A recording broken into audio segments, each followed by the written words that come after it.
Guys, it's Monica with Scrap Saturdays, and I was YouTubing and came across my hippie chick and her big fat baby boy mini, and I made one of these a long time ago too, and I agree with her. They're so much fun. The original design is by Elsa, and she's at Just a Few Designs, and her work is awesome. I didn't do it as detailed as Elsa did. I left my book a little bit more plain, but I love that it's so easy to do. So double-sided paper, a little bit of chipboard, you're done. It's really, really fast. So the albums actually start out like this. Really, really, really flat. And I've used chipboard for my covers, wrapped them with some cardstock, and this I actually ran through my Cuttlebug folder and then sanded down the raised area. There are some seams because obviously this paper is bigger than what my folders are, but with the sanding really up close, and then when you add some embellishments to the front cover, you really don't see it. And then, as I said, it's double-sided paper, and it's literally cut, paste, bind, and go for it. So it did start out this thin because I made a couple of these books because when I love a project, I go to town and I just do a whole bunch. So this is K & Company paper that I've had for a long time, and you've seen it on my train mini album and maybe a layout or two. So my album turned out this thick, and it was of my son's, I'm gonna say his first birthday. It's on the inside. I haven't opened it up in a while. And I used my Bind It All and lots of fibers. And I actually had a little button that's a little airplane, but I stuck it to a Tim Holtz swivel clasp.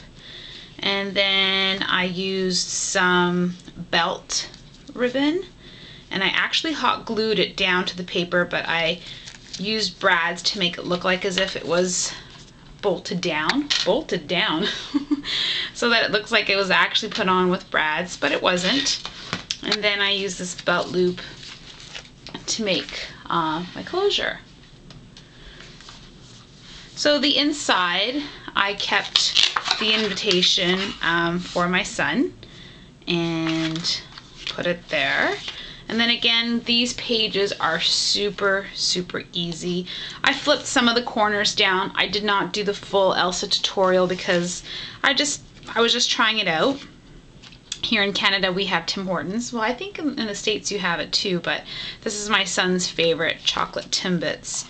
So I cut that out because that was his birthday cake. And my printer does do many sizes of photos, so I just play around with that and cut out the small photos. Of course, I love adding buttons and stuff.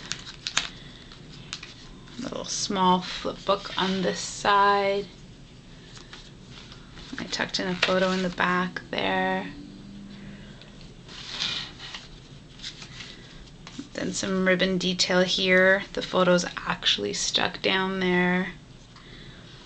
And he had burnt his finger on the flame, and so he was crying. And this is the same stamp set that I just used on my Graphic 45 ticket album. It's a boy stamp set, but it's got these really cool images, and I just try to make everything versatile. And I didn't glue down this middle portion of my row of pictures so that I could actually put the photos on the back and stamp them and make them my journaling tags.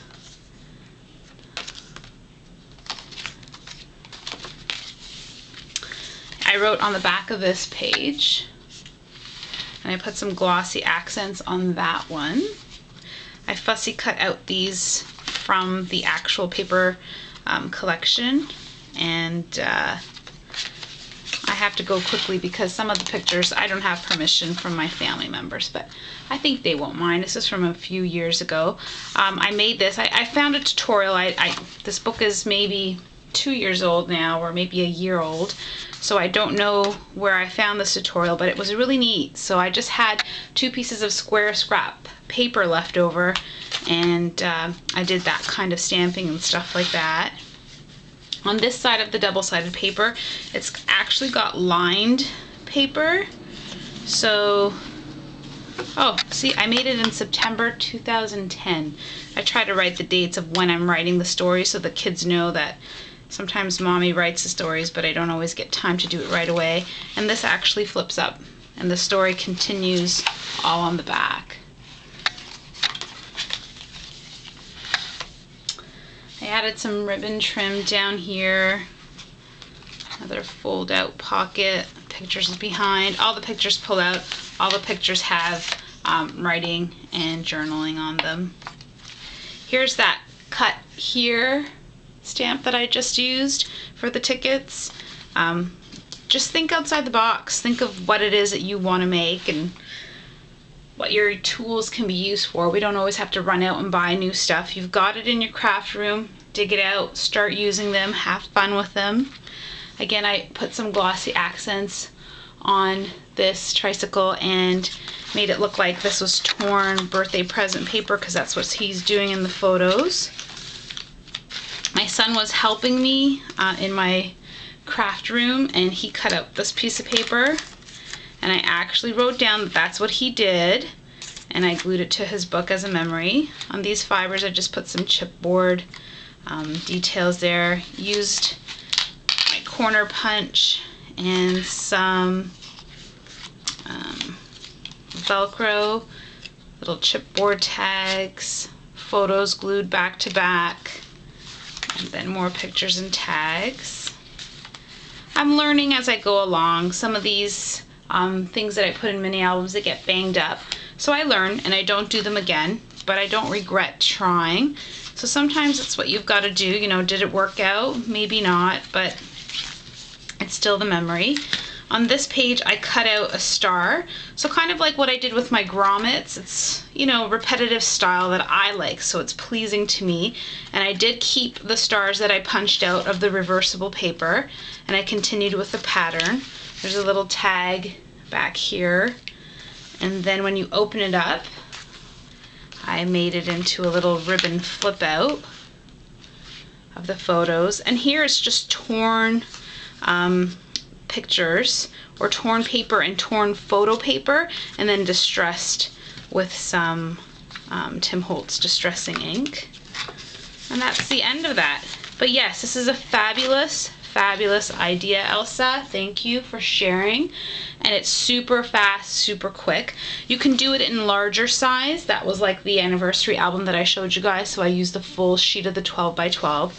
But you can get so many books out of one paper pad. So, I mean, if you want to be adventurous like Dina, where she made, I don't know, 15 of the Shopaholic bags for her daughter's group of friends, this is an easy way of doing that too, where you can cut up your paper, mass produce it, and give it out as gifts. So it's fabulous. Try it out. You've got that pattern paper sitting there. You've got all your scraps. You don't need to go out and buy anything new. Make it your challenge too this year. Use what you've got. Pull out those stamp sets that you haven't used for 2 years and make something useful out of it. So again, thanks everyone for sharing. And my hippie chick, check her out. She does some really good work, and her Big Fat Baby Boy mini is beautiful.